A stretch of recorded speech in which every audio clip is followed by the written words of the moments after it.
ಹೇ hi, ಹೇಗಿದ್ದೀರಾ? ಬಲರಾಮನ ದಿನಗಳು ಸಿನಿಮಾನ ನೋಡ್ಕೊಂಡು ಬಂದೆ. ನೋಡಿದ್ದು ಸ್ವಲ್ಪ ಲೇಟ್ ಆಯಿತು, ಬಟ್ ನೀವು ಲೇಟ್ ಮಾಡಬೇಡಿ, ಬೇಗ ಹೋಗಿ ಸಿನಿಮಾನ ನೋಡಿ. ನೋಡಕ್ಕೆ ಒಳ್ಳೆ ಸಿನಿಮಾ ಹೀರೋ ಇದ್ದಂಗಿದ್ದಾನೆ. ಇವನು ಬಿಂಡನ್ ಮರ್ಡರ್ ಮಾಡಿದ್ನ. ಸಿನಿಮಾ ಸ್ಟಾರ್ಟ್ ಆಗುತ್ತೆ ಹೆಂಗೆ ಗೊತ್ತಾ?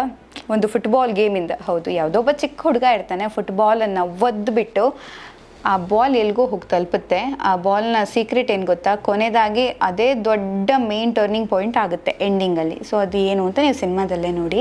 ರೌಡಿಗಳ ಮೇಲೂ ಕೂಡ ಸ್ವಲ್ಪ ಲವ್ ಆಗೋ ರೇಂಜಲ್ಲಿ ಸಿನಿಮಾ ಇರೋದು, ಯಾಕಂದರೆ ಇದು ಕಥೆನೇ ಗ್ಯಾಂಗ್ಸ್ಟರ್ಸ್ ಕತೆ ಆಗಿರೋದ್ರಿಂದ. ಜೊತೆಗೆ ಫಸ್ಟ್ ಈಗ ಬಲರಾಮ ಸ್ವಲ್ಪ ರೌಡಿಸಮ್ಗೆ ಹೇಗೆ ಎಂಟ್ರಿ ಕೊಟ್ಟ ಅನ್ನೋದಕ್ಕೊಂದು ಫೈಟ್ ಬೇಕಲ್ಲ, ಆ ಫೈಟ್ ಸೀನ್ ಬರುತ್ತೆ. ಬೆಂಗಳೂರಿಗೆ ಬರೋರೆಲ್ಲ ಇದೇ ಮೇಲೆ ಇರ್ತಾರೆ. ಮೇಯ್ನಾಗಿ ಸಂಗೀತ, ಮ್ಯೂಸಿಕ್, ನೀವು ಜಸ್ಟ್ ಕೇಳಿದಾಗ ಅದು ಅದರ ಬ್ಯಾಕ್ಗ್ರೌಂಡ್ ಸ್ಕೋರ್ ಆಗಿರ್ಬೋದು, ಸಂಗೀತ ಆಗಿರ್ಬೋದು, ಕೊನೆಯದಾಗ ಒಂದು ಚಿಕ್ಕ ಹುಡುಗನ ವಾಯ್ಸ್ ಬರುತ್ತೆ, ಅಂದರೆ ಆ ಹಾಡು ಬರುತ್ತೆ, ಅದಕ್ಕಾಗೋ ಕನೆಕ್ಟ್ ಆಗಿರ್ಬೋದು, ಮತ್ತು ಆ ಫೀಲನ್ನು ಇನ್ನಷ್ಟು ಎನ್ಹ್ಯಾನ್ಸ್ ಮಾಡೋದಕ್ಕೆ ಸೂಪರ್ ಆಗಿರುವಂಥ ಸಂಗೀತ ಮಾಡಿರುವಂಥದ್ದು ಸಂತೋಷ್ ನಾರಾಯಣನ್ ಅವರು. ಅದಾದಮೇಲೆ ಕ್ಯಾಮ್ರಾ ವರ್ಕ್, ನಮ್ಗೆ ಗೊತ್ತಿಲ್ಲ, ವಿಂಟೇಜ್ ಲುಕ್, ಆಮೇಲೆ ಸ್ವಲ್ಪ ಆ ಡೇಸಲ್ಲಿ ಬೆಂಗಳೂರು ಹೇಗಿತ್ತು ಅದನ್ನೆಲ್ಲ ತೋರಿಸ್ಬೇಕು ಅಂದರೆ ಸ್ವಲ್ಪ ಕಲರಿಂಗ್ ಅದೆಲ್ಲ ಗೊತ್ತಾಗಬೇಕಲ್ಲ. ಓಕೆ, ಈಗಿನ ಅಷ್ಟು ಪಾಶ್ ಅದನ್ನು ತೋರಿಸೋ ಹಾಗಿಲ್ಲ, ಸ್ವಲ್ಪ ಹಂಗಂತ ಬ್ಲ್ಯಾಕ್ ಆ್ಯಂಡ್ ವೈಟು ತೋರಿಸಂಗಿಲ್ಲ. ಸೊ ನಾನು ಹೇಳೋದು ನನ್ನ ನಾಲೆಜ್ ಪ್ರಕಾರ ಓಕೆ ಈ ಥರ ಇತ್ತು ಆಗಿನ ಬೆಂಗಳೂರು, ಅದನ್ನು ತೋರಿಸುವಂಥ ಪ್ರಯತ್ನದಲ್ಲಿ. ಜೊತೆಗೆ ಇನ್ನೊಂದು ಕ್ಯಾಮ್ರಾ ಅಂತ ಹೇಳುವಾಗ ಒಂದು ಸೀನ್ ಬರುತ್ತೆ, ಓಕೆನಾ? ನಮ್ಮ ಜಯರಾಮ್ ಅಂದರೆ ಅವರು ಒಬ್ಬರು ಅಂದರೆ ಗ್ಯಾಂಗ್ಸ್ಟರ್ ಲೀಡರ್ ಇದ್ದರು. ಜಯರಾಮ್ ಅನ್ನುವಂಥ ಪಾತ್ರದವರು, ಅವರು ಎಲೆಕ್ಷನ್ಗೆ ನಿಲ್ತಾರೆ, ಓಕೆನಾ? ಎಲೆಕ್ಷನ್ ನಿಲ್ಲೋ ಟೈಮಲ್ಲಿ ಮೈಕಲ್ಲಿ ಮಾತಾಡೋದಕ್ಕೆ ಅಂತ ಹೋಗ್ತಾರೆ. ಹೋಗೋ ಟೈಮಲ್ಲಿ ಆ ಮೈಕಲ್ಲಿ ರಿಫ್ಲೆಕ್ಷನ್ ಇರುತ್ತಲ್ಲ ಅವ್ರ ಫೋಟೋ, ಅಂದರೆ ಈಗ ಯಾವುದಾದ್ರು ಮೈಕ್ ಅಥವಾ ಯಾವುದೋ ಸ್ಟೀಲಲ್ಲಿ ರಿಫ್ಲೆಕ್ಷನ್ ಇರುತ್ತಲ್ಲ, ಆ ರಿಫ್ಲೆಕ್ಷನನ್ನು ಕ್ಯಾಪ್ಚರ್ ಮಾಡಿ ಕೊಟ್ಟಿರುವಂಥ ರೀತಿ ತುಂಬ ಚೆನ್ನಾಗಿತ್ತು. ನಂಗೆ ಅದು ಇಷ್ಟ ಆಯಿತು, ಸೊ ಅದಕ್ಕೆ ನಾನು ಅದನ್ನು ಮೆನ್ಷನ್ ಮಾಡಿದೆ. ಸೊ ಅಂದರೆ ಕ್ಯಾಮ್ರಾ ಡೀಟೇಲಿಂಗ್ಸ್ ಅಥವಾ ಒನ್ ಶಾಟಲ್ಲಿ ಶೂಟ್ ಮಾಡೋದು ಇದೆಲ್ಲನೂ ನೋಡೋದಕ್ಕೆ ಸ್ವಲ್ಪ ಹೀಗೆ ಓಕೆ ಇದು ಯೂನಿಕ್ ಇತ್ತಲ್ಲ ಅಂತ ಅನಿಸೋ ಥರ ಇತ್ತು. ಇನ್ನು ಲ್ಯಾಂಗ್ವೇಜ್ ಬಗ್ಗೆ ಹೇಳಬೇಕು. ಇಲ್ಲಿ ಮೋನಪ್ಪ ರೈ ಇದ್ದರು, ಅವರು ತುಳು ಮಾತಾಡ್ತಿದ್ರು, ಓಕೆನಾ? ಇನ್ನು ನಮ್ಮ ಕತ್ತಿ ಇದ್ದರು, ಅವ್ರೇನು ಮಾತಾಡ್ತಿದ್ರು ಹೇಳಿ? ತಮಿಳ್ ಮಾತಾಡ್ತಿದ್ರು. ಆ್ಯಂಡ್ ಮಿಡ್ಲಲ್ಲಿ ಶಶಿಕಾಂತ್ ಇದ್ದರು, ಅವ್ರೇನು ಮಾತಾಡ್ತಿದ್ರು ಹೇಳಿ? ಇಂಗ್ಲೀಷು. ಅಂದರೆ ಅದು ಸ್ವಲ್ಪ ಹೀಗೆ, ಈಗ ನೀವು ಯಾವುದಾದ್ರು ಲ್ಯಾಂಗ್ವೇಜ್ಗೆ ರಿಲೇಟೆಡ್ ಇದ್ದರೆ ನಿಮ್ಗೆ ಸಡನ್ ಕನೆಕ್ಟ್ ಆಗುತ್ತೆ, ಓ ನಮ್ಮ ಭಾಷೆ ಮಾತಾಡ್ಬಿಟ್ರಲ್ಲ ಅಂತ. ಸೊ ತಮಿಳ್ ಸ್ಲ್ಯಾಂಗು ಚೆನ್ನಾಗಿ ಬಂತು, ತುಳುನೂ ಚೆನ್ನಾಗಿ ಬಂತು, ಇಂಗ್ಲೀಷ್ ಅಂತೂ ಇನ್ನೂ ಚೆನ್ನಾಗಿ ಬಂತಪ್ಪ. ಹೇಳ್ತಾರೆ ಈಗ ನೋಡ ಇಂಗ್ಲೀಷ್ ಮಾತಾಡಿದ್ದು ಅಂತ ಅಂದ್ಬಿಡ್ತಾರೆ ಮೋನಪ್ಪ ರೈ, ಓಕೆನಾ?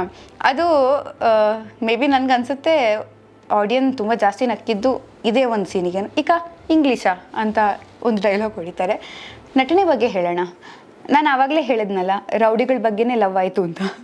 ಸೊ ಹಾಗೆ ವಿನೋದ್ ಪ್ರಭಾಕರ್ ಅವರ ನಟನೆ ಅಂದರೆ ಒಂದು ಸೆಟಲ್ ಆ್ಯಕ್ಟಿಂಗ್, ಜೊತೆಗೆ ಏನು ತುಂಬ ಓವರೆಲ್ಲ ಮಾಡ್ಕೊಳ್ಳದೆ, ಏನು ಫೈಟ್ ಗೀಟು ಅಳೋದೆಲ್ಲ ತುಂಬ ಓವರಾಗಿ ಮಾಡಿದೆ. ನಿಮ್ಗೂ ಕನೆಕ್ಟ್ ಆಗಬೇಕು, ಆ್ಯಕ್ಟಿಂಗ್ ಮಾಡಿದ್ದೀನಿ ಅನ್ನೋದು ಆಗಬೇಕು, ತುಂಬ ಓವರ್ ಆ್ಯಕ್ಟಿಂಗು ಅಲ್ಲ ಅಂತ ಅನಿಸ್ಬೇಕು, ಈ ಥರ ಇತ್ತು.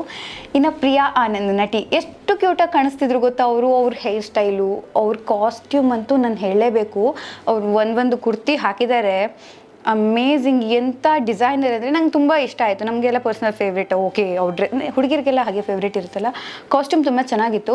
ಬಟ್ ನನಗೆ ಒಂದು ಏನು ಅನಿಸ್ತು ಅಂದರೆ, ಆ ಕಾಸ್ಟ್ಯೂಮ್, ಆ ಹೇರ್ ಸ್ಟೈಲ್, ಆ ಲುಕ್ ಬಲರಾಮನ ದಿನಗಳಿಗೆ ಸೂಟ್ ಆಗುತ್ತಾ ಇಲ್ವಾ ಅಂತ ನಂಗಿಲ್ಲ ಅಂತ ಅನಿಸ್ತು. ನಿಮ್ಗೆ ಏನು ಅನಿಸುತ್ತೆ? ನೀವು ಸಿನಿಮಾ ನೋಡಿ ಹೇಳಿ, ಓಕೆ? ಆ್ಯಂಡ್ ಮೇನ್ಲಿ ಇನ್ನೊಂದು ವಿಷಯ ಏನು ಗೊತ್ತಾ? ಹೀರೋ ಹೇಳ್ತಿರ್ತಾರೆ, ಇವತ್ತಾದರೂ ನೀನು ಸೀರೆ ಉಟ್ಕೊಂಡು ಬಂದಬೇಕಿತ್ತು, ಇವತ್ತಾದರೂ ನೀನು ಸೀರೆ ಉಟ್ಕೊಂಡು ಬರಬೇಕಿತ್ತು, ಇವತ್ತು ನೀನು ಸೀರೆ ಉಟ್ಕೊಂಡು ಬರ್ತೀಯ ಅಂತ ನಾನು ಅಂದ್ಕೊಂಡಿದ್ದೆ ಅಂತ. ಇವತ್ತಾದರೂ ಸೀರೆ ಹಾಕೊಂಬರ್ಬೋದಿತ್ತು ನೀವು. ಯಾಕೆ? ನಾ ಹಾಕಿರೋದು ಚೆನ್ನಾಗಿಲ್ವಾ? ಬಟ್ ಈ ಡೈಲಾಗ್ ಪ್ರತಿ ಸಲ ಹೇಳುವಾಗಲೂ ನನಗೇನು ಅನಿಸ್ತಿತ್ತು ಗೊತ್ತಾ? ನಾನು ಅಂದ್ಕೊಳ್ತಿದ್ದೆ, ಎಸ್ ಈ ಸೀರಿಯಲ್ ಏನೋ ಒಂದು ಟ್ವಿಸ್ಟ್ ಇಟ್ಟಿದ್ದಾರೆ ಡೈರೆಕ್ಟ್ರು ಅಂತ. ಸೊ KM ಚೈತನ್ಯ ಸರ್ ತುಂಬ ಚೆನ್ನಾಗಿ ಮಾಡಿದ್ದೀರಾ ಬಲರಾಮನ ದಿನಗಳು. ಆದರೆ ನನಗೆ ಈ ಪಾಯಿಂಟ್ ಅಲ್ಲಿ ಹೊಳಿತು, ಓಕೆ ನನಗೆ ಏನು ಗೊತ್ತಾ, ಇಂಟೆಲಿಜೆಂಟ್ ಫೀಲ್, ಓಕೆ ನನಗೂ ಗೊತ್ತಾಯ್ತಲ್ಲ ಏನು ವಿಷಯ ಅಂತ. ಸೊ ಸೀರೆ ಉಟ್ಟು ಬರ್ತಾರೆ, ಆವಾಗ ಏನಾಗುತ್ತೆ ಅಂತ ಸಿನಿಮಾದಲ್ಲೇ ನೋಡಿ. ಬಟ್ ನನಗೂ ಅನಿಸ್ತು, ಇವತ್ತಾದರೂ ಸೀರೆ ಉಟ್ಟು ಬರಬೇಕಿತ್ತಲ್ಲ, ನಾನು ನೋಡಬೇಕಿತ್ತಲ್ಲ ರೇವತಿಯವರನ್ನು ಸೀರೆಯಲ್ಲಿ. ರೇವತಿ ಅಂದರೆ ಸಿನಿಮಾದಲ್ಲಿ ಹೀರೋಯಿನ್ ಪಾತ್ರದ ಹೆಸರು ಅಂತ ಹೇಳ್ತಾ. ಇನ್ನು ಸಿನಿಮಾದ ಫೈಟಿಂಗ್, ಅದು ಕೂಡ ತುಂಬ ಜನ ಫೈಟ್ ಇಷ್ಟಪಡ್ತಾರಲ್ಲ, ಅವರಿಗೆ ತುಂಬ ಯುನೀಕ್ ಆಗಿ ಕಾನ್ಸೆಪ್ಟ್ ಪ್ಲ್ಯಾನ್ ಮಾಡಿ ಆ ಫೈಟಿಂಗನ್ನು ಮಾಡಿರೋದು. ಮತ್ತು ಕಾಸ್ಟಿಂಗ್ ಬಗ್ಗೆ ಹೇಳಬೇಕು, ಪ್ರತಿಯೊಬ್ಬರು ಕೂಡ ಅತ್ಯುತ್ತಮ ನಟರು ಅಂತ. ಹೇಳ್ರಪ್ಪ ನನ್ನ ಮನ್ಸಿನಲ್ಲಿ ಇರೋ ವಿಚಾರ. ಆ್ಯಂಡ್ ಮಿಡ್ಲಲ್ಲಿ ಒಂದು ಐಟಮ್ ಸಾಂಗ್ ಕೂಡ ಬಂತು, ಅದು ಯಾಕೆ ಬೇಕಿತ್ತ ಅಂತ ಅನಿಸ್ತು. ಬಟ್ ಇಟ್ಸ್ ಓಕೆ, ತುಂಬ ಜನ ಅದನ್ನು ಎಂಜಾಯ್ ಮಾಡಿದ್ರು. ಕೊನೆಯದಾಗಿ ಬಲರಾಮನ ದಿನಗಳು, ಆ ದಿನಗಳನ್ನು ನೆನಪಿಸುವಂತಹ ಪ್ರಯತ್ನ, KM ಚೈತನ್ಯ ಅವರ ಆ ಪ್ರಯತ್ನ ನಿಜವಾಗ್ಲೂ ಚೆನ್ನಾಗಿತ್ತು. ಯಾಕಂದರೆ ಅವರ ಆ ಒಂದು ಹಾಡಿದೆ ಗೊತ್ತಾ, ಆ ದಿನಗಳು ಸಿನಿಮಾದ ಸಿಹಿ ಗಾಳಿ ಸಿಹಿ ಗಾಳಿ ಸಹಿ ಹಾಕಿದೆ ಮನಸ್ಸಿನಲ್ಲಿ, ಅದು ಸಹಿ ಹಾಕಿದ ಹಾಗೆ ಇದು ಸಹಿ ಹಾಕುತ್ತಾ ಇಲ್ವಾ ಅನ್ನೋದು ಜನಗಳು ನೋಡಿ ಆದಮೇಲೆ ಡಿಸೈಡ್ ಆಗುತ್ತೆ ಅಂತ ನನಗನ್ಸುತ್ತೆ. ಬಟ್ ಎಸ್, ಆ ಪ್ರಯತ್ನ ಅಂತೂ ಖಂಡಿತ ಇದೆ.